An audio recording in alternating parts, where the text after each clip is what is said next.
अरे मगरुआ है ना आप? हाँ बोलो जौन कहेगा तुम जल्दी कहो, हमारे पास टाइम नहीं है।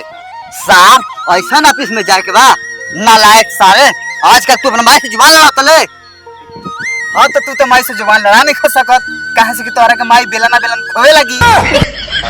ठीक ठीक ठीक, अच्छा जो जो जड़ा दा जो जो जो जो जो जो जो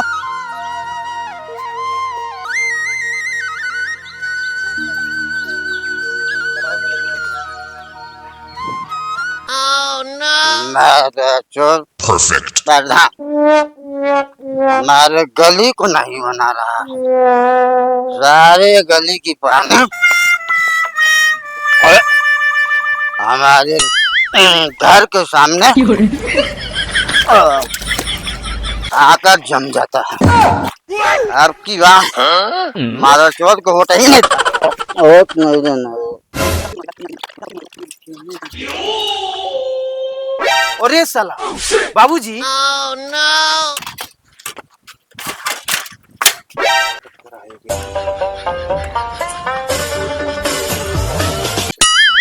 पीछे देखो पीछे। बाबूजी बाबूजी A few moments later. तुमके कतना बार माना कोनी कि रोज रोज दारू मत पियल करो। पीना है तो चलेगी। क्या लेकर आए थे, क्या लेकर जाना है? वाली आ जाए और काली आज चले जाना है। अरे हमर बुढ़बक बाप तू रोज रोज जैसे ही पियत रहब तो हमारे खातिर क्या छोड़ के जीबो? रामदास बाबा के पनतू हां।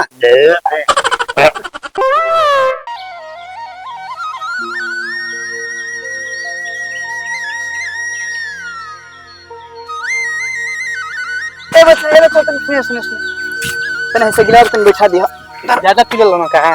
अरे ए बच्चा तुम ऐसे गिलास है ना तो घुमावता है ना बहुत बढ़िया। रुका कल से रहा, दिमाग खराब तो कर चला एकदम। घर तक हो घर बैठा। अरे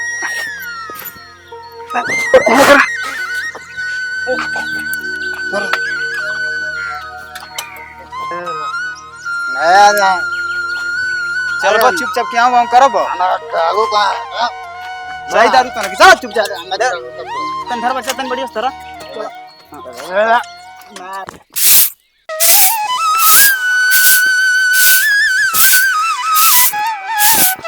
बाबूजी बाबूजी बाबूजी हमारे जल्दी 500 रुपया दी जाके हमारा माल ओ ना ना मेरा देखे। अरे सर तो परसों 500 रुपए देने हैं, वो का पहले हिसाब दे। हिसाब अगर हम हिसाब ले लोग ना तो तोहर पेशाब नहीं करे सारे पैसा हम तोरा के देला तो तोरा से हम हिसाब ले कि तू लेबे। तो हम हूं तोहर के आज तक जौन पैसा देले बनी तो हमार पैसा निकालो। मामा आई रहो तो 100 रुपया, फुआ आई रहे तो 50 50 50 150 रुपया, और नानी आई रहे तो 100 रुपया, और जीजा आई रहा तो 250 रुपया, और कुल मिला के 500 रुपया निकाला। दो जल्दी ले सारे अपन 500 रुपया दे तेरी माँ से। 1 2 3 4 5 आज से हमारा तुम्हारा हिसाब क्लियर। चल भाग भाग भाग क्लियर होगा। माँ का चुप साला 500 रुपया हमें पिए खाती वो माथा चोट लेके चल गई। हे प्रभु हे हरि राम कृष्ण जगन्नाथ प्रेमानंद, ये क्या हुआ?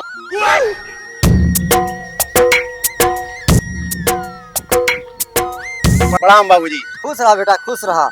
बेटा अब तू बड़ हो गई वाला, जब बेटा बड़ हो गया ना ओके बेटा के नजरिए से ना देखल जाला, एगो दोस्त के नजरिया से देखल जाला।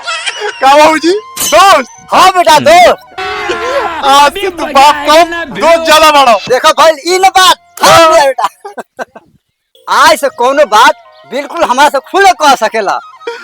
बाबूजी वो जो पास के शर्मा जी की बेटी है बानू ओकर नंबर दिलवा दो ना भाई। सन राम खिलानी 200 रुपया, संतुआ 300 रुपया और लंबुआ के ये 300 रुपया, कुल 3 दूना के 6 6 2 800 रुपया। बाबू अरे सारे और कौन आफत तोरा कपारे आ गई? बाबू भाई तू कहले रहला ना कि कोनो काम इतना शांतिपूर्वक करे के चाहिए कि चोकर सफलता चारों तरफ शोर मचा दे। का तोर ढूंगा लुकरे पहाले का? वो हमार गर्लफ्रेंड भी है ना लुलिया, ओकर लड़का बोल बा हम बाप बन गए नी बाप। आधार चो देकर खुशी आधार चो बाप बन गई, आधार चो बाप।